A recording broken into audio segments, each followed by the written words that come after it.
দেশের নেতাদের মধ্যে দুটা ভাগে বিভক্ত হয়ে গেল। একদল চায় যে 54 বছরের শাসন যে আইনের ভিত্তিতে করেছে, যে আইনের মাধ্যমে শাসন করে দেশটাকে দুর্নীতির 5 বার বিশ্ব চ্যাম্পিয়ন বানিয়েছে। আজকের পত্রিকা এসেছে, প্রধান উপদেষ্টা বলেছেন বাংলাদেশ জালিয়াতিতে বিশ্বের চ্যাম্পিয়ন হয়েছে। দুর্নীতিতে বিশ্ব চ্যাম্পিয়ন, সন্ত্রাসবিরোধী জালিয়াতি প্রধান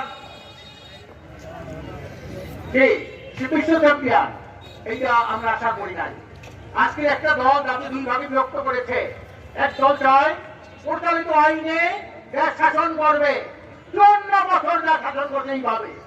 আমি আপনাদেরকে বলতে চাই, আমরা 8 মাস পর্যন্ত ঐক্যমত্য কমিশনে মিটিং এ ছিলাম। সেই মিটিং এর পরে ঐক্যমত্য কমিশনের সদস্য ছিল, তারা একটা বই লিখেছেন। ওই পটভূমিতে তারা লিখেছে 54 বছরের মধ্যে তারা ক্ষমতায় ছিল, তারা জনগণের আশাকাঙ্ক্ষা, তাদের জনপ্রত্যাশা তারা পূরণ করতে